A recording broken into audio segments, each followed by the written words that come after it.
하루는 예수님의 제자들이 예수님께 와서 예수님, 우리에게도 기도를 가르쳐 주세요. 이렇게 요청을 했습니다.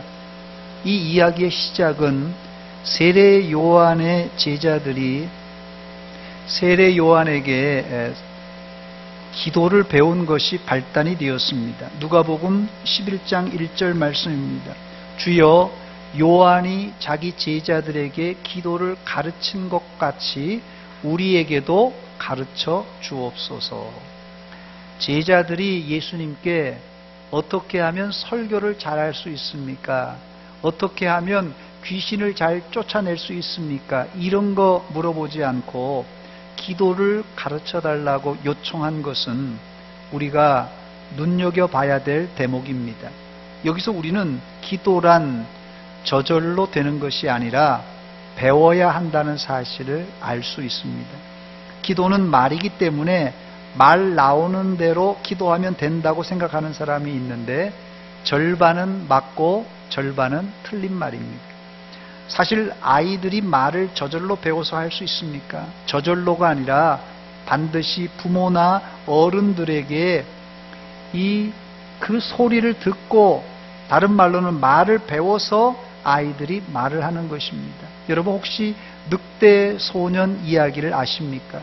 갓난 아기 때부터 늑대 젖을 먹고 늑대와 함께 자랐던 아이는 말을 할 수가 없고 늑대 소리로 의사 표현을 합니다.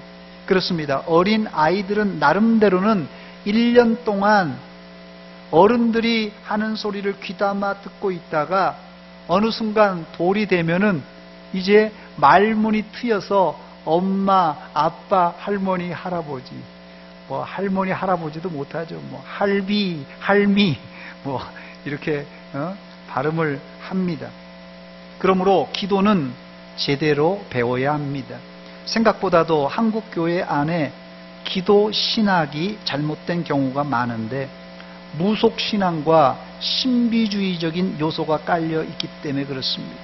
실제로 한국 초대 선교사님들이 본국에 보낸 이 선교 보고서에 보면 조선인들은 예수를 믿으면 바로 새벽 기도와 가정 예배를 드리는 그런 경우가 많은데, 그 원인은 과거 선조들이 새벽마다 물을 떠놓고 자식 잘 되기를 빌던 습관이 몸에 배어 있어서 그렇다는 보고서를 이제 보낸 경우가 있습니다.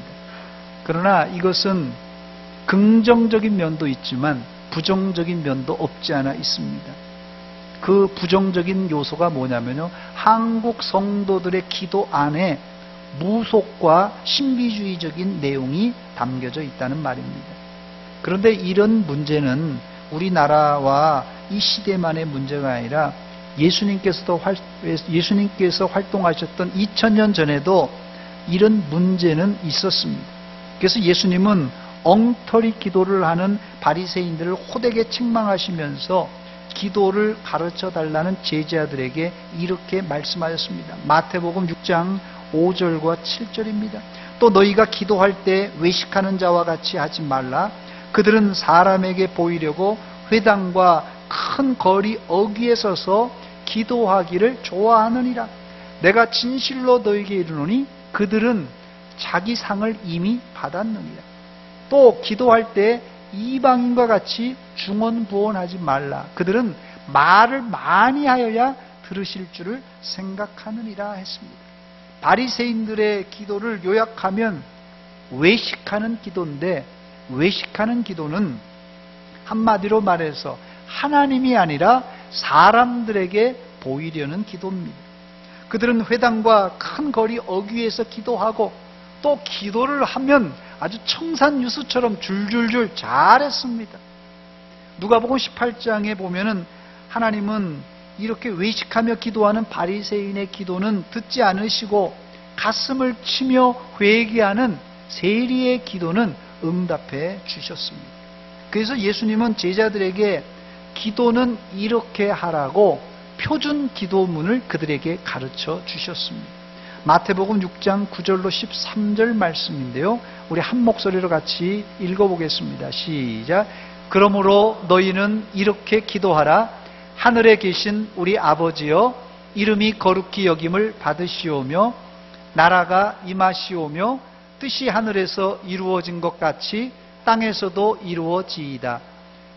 오늘 우리에게 일용할 양식을 주시옵고 우리가 우리에게 죄 지은 자를 사하여 준 것 같이 우리 죄를 사하여 주시옵고 우리를 시험에 들게 하지 마시옵고 다만 악에서 구하시옵소서.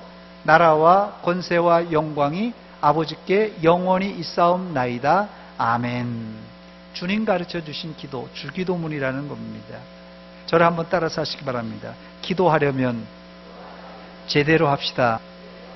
기도하려면 이렇게 제대로 해야 됩니다. 먼저 첫 번째로 로마서 저변에 깔려있는 하나님 주권 사상과 기도는 충돌하는 것인가, 이걸 먼저 한번 따져봐야지 우리의 기도가 더 건강할 수 있습니다. 하나님 주권 사상과 기도는 충돌되는가? 우리 장로교회가 타교단과 눈에 띄게 다른 것 중에 하나가 예정론을 믿는 것입니다. 개혁교회는 하나님께서 우리 모든 일거수일투족을 다 주관하시고 예정해 놓았다고 믿습니다. 개혁교회의 특징은 크게 두 가지인데, 첫째는 하나님 주권사상, 둘째는 예정론을 믿는 것입니다. 자, 그렇다면 여러분에게 묻겠습니다. 하나님이 나의 미래를 다 예정해 놓았다면 내가 할 것이 무엇이 있습니까? 뭐 하나님이 다 예정해 놓았는데 내가 할 것이 뭐 있냐는 것이에요. 그러나 이런 생각은 우리 인간의 1차원적인 생각에 불과하고, 하나님의 예정과 인간의 기도는 결코 충돌되지 않고 오히려 상호 보완적인 관계에 있습니다.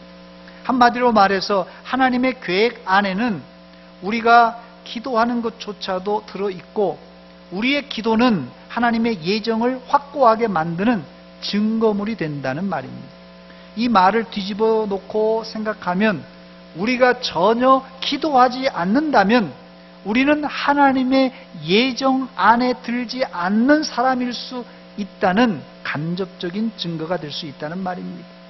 일반적으로 하나님의 주권과 예정을 강조하는 사람들은 떼쓰는 기도, 강권하는 기도를 아주 천박하게 생각합니다.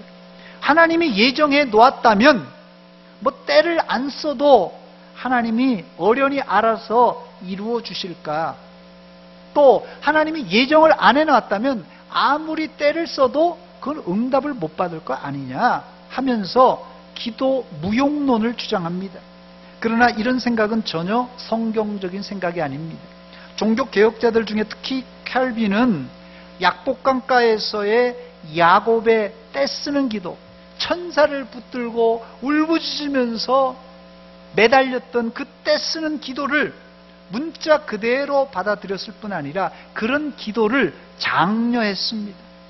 캘빈은 말하기를 우리의 기도가 하나님의 주권적 은총을 얻어내는 중요한 수단이라고 그렇게 말했습니다. 스폴전 목사는 한 걸음 더 나아가서 교회가 사람들의 회심을 간구하는 기도를 드리려고 결단했다면, 사람들이 회심을 간구하는 그런 기도를 결단해서 드리려고 한다면 그것은 다름 아닌 사람들의 회심을 바라시는 하나님의 결단 때문이라 이렇게 말했습니다. 그래서 개혁자들은 하나님은 인간의 기도에 응답하시기 위해서 그들로 하여금 기도하게 하시며, 그래서 하나님의 뜻을 이루시는 것이라고 말하면서 하나님은 목적뿐만 아니라 수단도 정하시며 또한 이것이 기도가 지닌 의미라고 설명했어요. 그래서 이 하나님의 주권과 우리의 기도는 이 우리 개혁주의 신학에서도 잘 조화를 이루고 있습니다.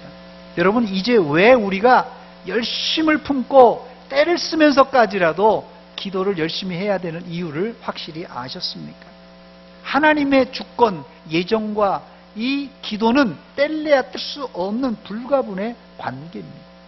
두 번째, 이런 기도의 중요성을 아는 바울 사도는 로마 성도들에게 기도를 부탁합니다. 본문 30절 말씀입니다. 형제들아, 내가 우리 주 예수 그리스도와 성령의 사랑으로 말미암아 너희를 권하노니 너희 기도에 나와 힘을 같이하여 나를 위하여 하나님께 빌자, 이렇게 부탁합니다. 여기 읽고 보니까 바울의 기도는 자기 혼자 하는 기도가 아니라 로마 교인들과 함께 하기를 원했어요. 소위 말하는 합심 기도입니다. 합심 기도가 함께 모여서 한 자리에서도 할 수 있지만 같은 제목을 가지고 멀리 떨어져 있어도 얼마든지 할 수 있습니다. 그래서 바울 사도는 너희 기도에 나와 힘을 같이 하여, 그랬어요. 너희 기도에 나와 힘을 같이 하여 나를 위하여 하나님께 빌어라고 했던 것입니다. 본문 30절의 핵심은 나를 위하여 하나님께 빌어라는 문구입니다. 그렇다면 이 바울 사도가 전혀 한 번도 본 적이 없는, 일면식도 없는 로마 교인들에게 어떻게 이렇게 기도를 부탁할 수 있었던 것입니까? 그 이유가 무엇입니까? 본문 30절에 보니까 형제들아, 내가 우리 주 예수 그리스도와 성령의 사랑으로 말미암아. 이 로마 성도들에게 기도를 부탁할 수 있는 이유가 뭐라고요? 예수님과 성령님의 사랑으로 말미암아 너희에게 기도를 부탁한다고 말하고 있습니다. 우리 모두는 예수님과 성령님의 엄청난 사랑, 십자가의 사랑을 받은 존재들입니다. 그러므로 형제를 위하여 기도하는 것은 당연한 것입니다. 우리가 엄청난 사랑을 예수님으로부터, 성령님으로부터 받았으니 우리도 이 무조건적인 사랑을 갚기 위해서라도 이웃을 위하여서, 형제를 위해서 기도해야 됩니다. 또 우리 총회에서 발행하는 예배 모범서에 보면 공적, 사적 기도회, 공사 간에 기도할 때 목회자와 선교사들을 위해서 기도할 것을 당부하고 있습니다. 그렇습니다. 특히 우리가 이웃을 위하여 기도하는 것도 좋지만 특별히 목회자들과 선교사들을 위해서 기도해야만 합니다. 특히 영적 전쟁의 최전방에 서 있는 이 목회자와 선교사들은 항상 마귀 사탄들의 주 타겟입니다. 전쟁에서 보통 이 저격수들이 아무에게나 총을 겨누지 않고 상대 지휘관을 향하여서 총을 쏩니다. 부대의 지휘관이 상실되면 부대는 지휘 체계를 잃고 동요할 수밖에 없기 때문에 그렇습니다. 그러므로 여러분들은 공적, 사적으로 기도하실 때 특별히 저와 또 우리 교육자들을 위해서 기도해 주시기 바랍니다. 바울 사도는 이 로마 교회 외에도 여러 교회 자신을 위해 기도를 부탁했습니다. 고린도 교회에도 기도를 부탁했어요. 고린도후서 1장 11절 보니까 너희도 우리를 위하여 간구함으로 도우라, 이렇게 부탁했고, 골로새 교회에도 기도를 부탁했어요. 또한 우리를 위하여 기도하되 했습니다. 데살로니가 교회에는 2번이나 기도를 부탁합니다. 형제들아, 우리를 위하여 기도하라. 또 에베소 교회에도 기도를 부탁합니다. 에베소 6장 19절입니다. 또 나를 위하여 구할 것은 내게 말씀을 주사 나로 입을 열어 복음의 비밀을 담대히 알리게 하옵소서 할 것이니. 아마 이 에베소 교인들에게 부탁한 기도 제목이 바울의 가장 절실한 기도 제목이었을 것입니다. 내게 말씀을 주사, 내게 말씀을 주사 나로 입을 열어 복음의 비밀을 담대히 알리게 하옵소서. 여러분들도 여기 서 있는 목사가 입을 열어 담대히 복음을 전할 수 있도록 기도해 주시기 바랍니다. 세 번째로, 그렇다면 바울 사도는 구체적으로 로마 성도들에게 어떤 기도 제목을 부탁했습니까? 바울의 기도 요청을 한번 들어보시기 바랍니다. 본문 31절로 32절에 나오는 내용입니다. 나로 유대에서 순종하지 아니한 자들로부터 건짐을 받게 하고 또 예루살렘에 대하여 내가 섬기는 일을 성도들이 받을 만하게 하고, 32절입니다. 나로 하나님의 뜻을 따라 기쁨으로 너희에게 나아가 너희와 함께 편히 쉬게 하라라는 기도 부탁입니다. 여기 보면 세 가지로 바울 사도의 기도를 요약할 수 있는데, 첫 번째 기도 제목은 자신의 안전을 위한 기도 제목입니다. 본문 31절 말씀입니다. 나로 유대에서 순종하지 아니하는 자들로부터 건짐을 받게 해달라고 기도하고 있어요. 지금 바울 사도는 원래는 로마를 거쳐서 서바나까지, 스페인까지 복음을 전하러 가려고 했습니다. 그런데 그 계획을 다 접고 정반대 방향인 예루살렘으로 올라가려고 하고 있어요. 제가 지난주에 말씀드렸듯이 바울이 이 로마와 서바나로 가는 방향을 바꾸어서 예루살렘으로 올라가는 이유가 있다고 그랬죠. 그 이유가 무엇입니까? 그 이유가 크게 세 가지입니다. 첫째는 기근을 만난 예루살렘 성도들을 위해서 이 아가야와 마게도니아 성도들이 연보한 그 구제헌금을 전달하기 위해서 올라가려고 했어요. 두 번째 이유는 이 아그리빠 왕을 비롯한 총독과 대제사장 지도자들 앞에서 복음을 전하기 위해서 예루살렘에 부득불 올라가기를 원했습니다. 세 번째로는 이 기독교의 복음이 윤리 도덕적으로나 또한 로마 법에도 저촉되지 않는 이런 좋은 종교라는 것을 증명하기 위해서 올라가기를 원했던 것이에요. 그래서 로마와 서바나 가는 것을 포기하고 먼저 예루살렘으로 가기를 원했어요. 그런데 바울 사도가 예루살렘에 올라가려고 하자 모든 성도들이 다 반대했어요. 왜 그렇습니까? 지금 예루살렘에는 바울 사도의 소문을 듣고 바울을 만나기만 하면 내가 죽여버리겠다고 하는 그런 사람들이 한두 명이 아니었어요. 그러니 너무 위험하니까 제발 예루살렘에 올라가지 말라고 막았던 것입니다. 자, 그러니까 오늘 바울 사도가 로마 성도들에게 왜 이런 기도 제목을 부탁했는지 아시겠죠? 아무리 강심장이지만 자기가 예루살렘에 올라가면 이 40명이나 더 되는 사람들이 결사대를 조직해서 자기를 죽이려고 한다는 소문이 들리는데 바울 사도라고 안 두려웠겠습니까? 그래서 뭐라고 부탁했습니까? 31절입니다. 나로 유대에서 순종하지 아니하는 자들로부터 건짐을 받게 하고 했습니다. 이게 얼마나 절박한 바울 사도의 기도 제목인지 모릅니다. 두 번째 기도 제목은 31절 하반절에 있습니다. 또 예루살렘에 대하여 내가 섬기는 일을 성도들이 받을 만하게 하고라는 제목입니다. 이게 무슨 말입니까? 예루살렘에 대하여 내가 섬기는 일이란 말은 구제 헌금을 전달하는 일입니다. 헌금 전달하는 일이야 그냥 주고 오면 되는 거 아니겠습니까? 그런데 구제 헌금을 나눠주는 일이 여러분들이 생각하는 것만큼 간단하지 않습니다. 굉장히 복잡해요. 사실은 사도행전 6장에 이미 예루살렘 교회에 이 구제금 나누는 문제 때문에, 구제 나누는 것 때문에 큰 이런 혼란이 있었지 않았습니까? 구제금을 전달하다가 발생할 수 있는 문제가 뭡니까? 첫째는 이 배달 사고가 날 수 있어요.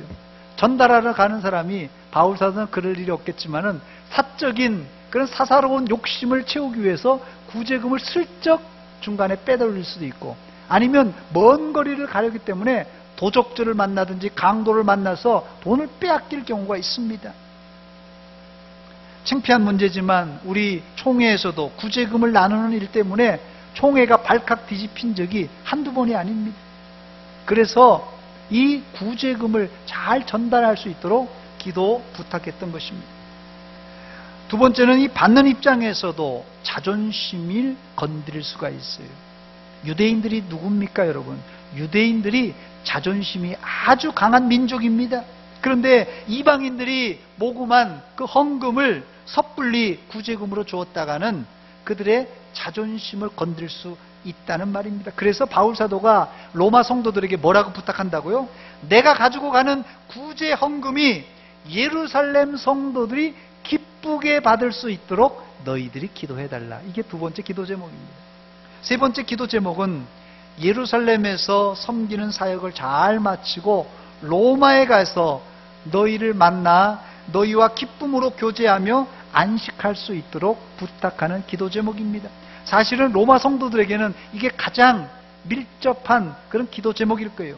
본문 32절입니다. 나로 하나님의 뜻을 따라 기쁨으로 너희에게 나아가 너희와 함께 편히 쉬게 하라 그랬어요. 바울 사도의 관심과 기도 제목은 당장 코앞에 있는 예루살렘도 중요했지만 항상 로마와 서바나에 가 있었습니다. 이게 바울 사도의 전방위 선교, 다른 말로는 오늘 기도를 하고 있으니까 전방위 기도예요. 예루살렘도 기도하고 로마도 스페인도 기도하는 전방위 기도입니다. 그래서 이 기도 부탁은 사실은 로마를 아직 가지 못했지만 앞으로 갈 로마에 이미 먼저 포석을 딱 놓는 것이에요. 앞으로 내가 로마에 가면 이렇게 기도해달라고 하는 그런 의미입니다.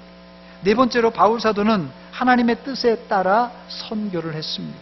본문 32절에 눈여겨봐야 될 구문이 나오는데 하나님의 뜻을 따라라는 구문입니다.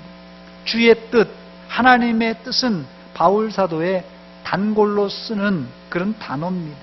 로마서를 시작하면서 로마서 1장 10절에 어떻게 하든지 이제 하나님의 뜻 안에서 너희에게로 나아갈 좋은 길 얻기를 구하노라 하면서 로마로 가는 것이 하나님의 뜻 안에서 가기를 원했습니다. 또 로마서 12장 2절에는 로마 성도들에게 하나님의 선하시고 기뻐하시고 온전하신 뜻이 무엇인지 분별하도록 하라고 부탁했습니다. 또 사도행전 18장 21절에는 에베소 성도들에게 작별하면서 만일 하나님의 뜻이면 너희에게 돌아오리라고 했습니다. 더 나아가 바울 사도는 교회에 편지를 쓸 때마다 자신은 하나님의 뜻에 따라 사도가 되었다고 밝혔습니다. 예를 들면 고린도 교회 편지하면서 고린도전서 1장 1절 말씀에 하나님의 뜻을 따라 그리스도 예수의 사도로 부르심을 받은 바울과 했어요. 하나님의 뜻을 따라서 자기가 사도가 되었다는 것을 밝혔습니다. 이 외에도 다른 교회에 편지 쓸 때마다도 내가 하나님의 뜻을 따라 사도가 되었다고 밝혔습니다. 바울 사도는 선교 계획을 세울 때마다 자기의 뜻과 자기의 계획이 아니라 하나님의 뜻을 먼저 상고했고 그 뜻을 따르려고 애썼습니다. 그럼에도 불구하고 때때로 바울 사도는 하나님의 뜻을 몰라서 자기 뜻대로 선교를 진행하다가 장벽에 막히기도 하고 여러 가지로 곤란을 당한 적이 한두 번이 아닙니다. 그게 바로 아시아의 선교 여행을 준비했던 그 코스가 말이에요. 아시아를 가려고 그렇게 애썼는데도 자꾸 막히다가 결국은 어디로요? 하나님의 뜻이 아시아가 아니라 마게도니아인 것을 알고는 순종하여 아시아를 이제 포기하고 마게도니아로 건너간 죄입니다. 또 데살로니가 교회 방문하려고 여러 차례 애썼지만 계속 길이 막히는 그런 경우도 있었어요. 이게 자기 뜻을 가지고 가려고 하는데 자꾸 막히는 거예요. 또 로마를 향하여 가려고 했지만 이제까지도 번번이 실패하고 말았습니다. 이처럼 바울 사도는 자기의 계획을 가지고 자기의 뜻을 세우고 선교를 하기를 원했어요. 그러나 그때마다 하나님이 막으시면, 하나님의 뜻이 아니면 자기의 계획을 과감하게 포기하고 하나님의 뜻에 순종했던 것입니다. 지금도 로마를 그렇게도 가고 싶었지만 사탄이 가로막아 가지 못하고 있습니다. 이 사건도 큰 틀에서 보면은 아직 하나님의 때, 하나님의 뜻이 아니라고 생각하고 바울 사도는 로마로 가는 것도 하나님의 시간에 하나님의 뜻대로 가기를 원했습니다. 이게 바로 위대한 사도가 하나님의 뜻을 전적으로 따랐던 순종입니다. 순종. 여러분들은 우리 인생의 크고 작은 모든 일이 하나님의 손에 달려 있다고 믿으시고 그 뜻을, 혹시 여러분이 계획을 세웠을지라도, 내가 이런 계획을 세웠을지라도, 내가 이런 뜻을 세웠을지라도 하나님이 아니라고 하시면 조용히 내려놓고 하나님의 뜻을 따르시기를 주의 이름으로 축원합니다. 주님 말씀하시면 내가 나가리라. 주님 뜻이 아니면 내가 멈춰서리라. 나의 가고 서는 것 주님 뜻에 있으니 오 주님 나를 이끄소서. 여기 가사에 보니까요, 주님 말씀하시면, 주님이 가라고 말씀하시면 내가 나아가리라. 주님 뜻이 아니면 내가 가고 싶어도 멈춰 서겠습니다. 내가 가고 서는 것, 가는 것, 멈추어 서는 것 다 주님의 뜻에 있으니 오 주님 나를 이끄소서 하는 꼭 바울 사도의 고백과 같은 찬송입니다. 여러분들은 주님께서 가라 하면 가고 오라 하면 오고 멈추라 하면 멈추는 주의 뜻에 절대 순종하는 종들이 되시기를 주의 이름으로 축원합니다. 끝으로 다섯 번째로 바울 사도는 로마 성도를 향한 축복 기도로 이 로마서 15장을 마무리하고 있습니다. 33절을 함께 읽도록 하겠습니다. 시작. 평강의 하나님께서 너희 모든 사람과 함께 계실지어다. 아멘. 왜 바울 사도는 여기서 하나님을 많은 수식어 중에서도 평강의 하나님이라 이렇게 묘사했던 것입니까? 수식어가 여러 개가 많아요. 사랑의 하나님이라고 할 수도 있고 진리의 하나님이라고 할 수 있는데 왜 여기에 이 로마서를 마무리하면서 로마 교인들에게 평강의 하나님께서 너희 모든 사람과 함께 하실지어라 하면서 축복 기도로 마무리하고 있습니까? 그 이유가 있습니다. 그 이유는 지금 로마 성도들에게 있어서 가장 절실한 것이 평강과 평화였어요. 당시 로마 성도들은 네로 황제의 박해 전조 현상에 살고 있었어요. 아직 이 로마서를 쓸 때는 아직 박해는 없었습니다. 그러나 박해 전조 현상이에요. 그래서 이제 툭하면 그리스도인들을 구타하기도 하고 때리기도 하고 핍박하면서 그런 현상들이 계속 나타났습니다. 그렇기 때문에 바울 사도는 불안에 떠는 성도들에게 평강의 하나님으로 위로하며 축복했던 것입니다. 말세지 말에 여러분들에게도 평강의 하나님이 함께 하시기를 주의 이름으로 축원합니다. 이제 말씀을 마칩니다. 오늘 우리는 바울 사도의 실제적인 로마에서의 결론을 이제 살펴보았습니다. 다음 장 16장이 있습니다, 사실은. 그러나 16장은 후기에 해당하는 문안 인사로 구성되어 있기 때문에 내용적인 결론은 오늘 본문이 마무리입니다. 그런데 무엇으로 바울 사도는 로마서를 끝내고 있습니까? 기도 부탁과 축복으로 끝내고 있습니다. 오늘 우리가 살펴보았듯이 바울 사도의 기도 부탁이 본문에서는 약간은 사사로운 개인적인 부탁인 것 같이 보이지만 바울 사도는 결코 자기의 사사로운 유익을 위해서가 아니라 에베소 성도들에게 기도 요청한 것 같이 내게 말씀을 주사 나로 입을 열어 복음의 비밀을 알리게 하옵소서라는 선교와 복음 전파를 위한 공적인 기도 제목을 부탁하고 있습니다. 우리 교회는 목회자가 성도들을 위하여 기도하고 성도들이 목회자들을 위하여 기도하는 그런 기도의 교통과 교제가 살아있는 기도가 풍성한 공동체가 되시기를 주의 이름으로 축원합니다. 또 로마서를 마무리하면서 앉으나 서나 선교할 생각으로 가득했던 바울 사도의 그 마음을 깨닫고 우리도 선교와 전도의 영역을 넓혀서 땅끝까지 복음을 전하는 주님의 명령에 순종하는 성도들이 되시기를 주의 이름으로 축원합니다. 그런데 이런 선교의 동력은 어디서 나오는 줄 아세요? 바울 사도의 이 선교의 동력이 어디서 나오는 줄 아십니까? 바울 사도가 고린도, 에베소, 심지어는 감옥에서도 기도했던 바로 그 기도의 능력으로 선교를 할 수 있었던 것입니다.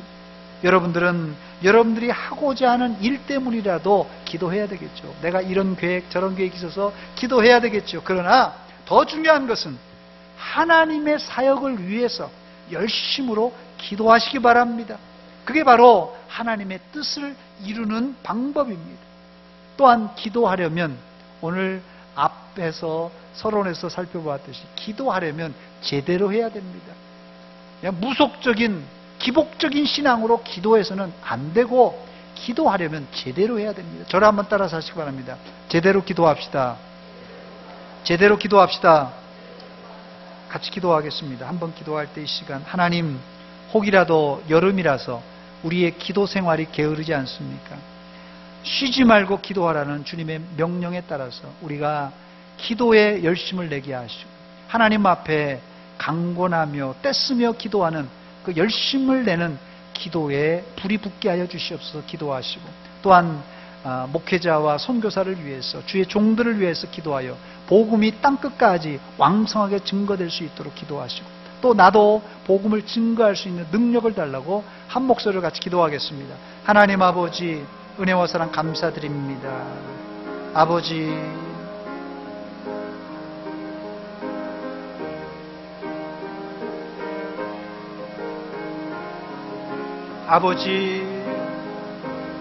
아버지, 하나님 아버지, 우리에게 은혜 주시고 아버지, 기도하기를 시킵니다. 이런 하나님 아버지, 하나님께 매달리게 하시고 부르짖어 하나님 앞에 기도할 때 응답 주시옵소서. 하나님 함께하여 주시고 하나님 아버지, 지금도 아버지요, 복음의 전선에 앞장선 선교사들과 하나님 목회자들에게 입 벌려 복음을 증거할 수 있도록 하나님 능력 주시고 힘 주시고 함께 하여 주시옵소서. 하나님 이 시간도 우리의 입에서 마음에서 생각에서 기도가 끊이지 않도록 하시고 기도에 불이 붙게 하시고 뜨거운 기도를 통하여 응답의 역사가 있게 하여 주시옵소서. 함께 하시옵소서. 하나님 아버지, 은혜와 사랑 감사드립니다. 이 아침에 바울 사도의 기도와 기도 요청을 살펴보면서 혹이라도 이 무더운 여름에 기도를 중단하진 않았는가 점검해 봅니다. 하나님, 우리 기도 생활이 쉬지 않고 열심으로 매달려 기도함으로 응답받는 종들이 다 되게 하여 주시옵소서. 이 아침에도 하나님, 복음의 전선에 앞장선 목회자들과 선교사들을 위하여 기도합니다. 저들에게 힘 주시고 능력 주시사 입 벌려 복음을 능력 있게 전할 때 좋은 열매 맺히게 하여 주시옵소서. 이 시간 하나님, 우리의 기도 생활이 더욱더 불같이 일어나서 뜨거운 성도들 다 되게 하여 주시옵소서. 예수님의 이름으로 기도하옵나이다. 아멘.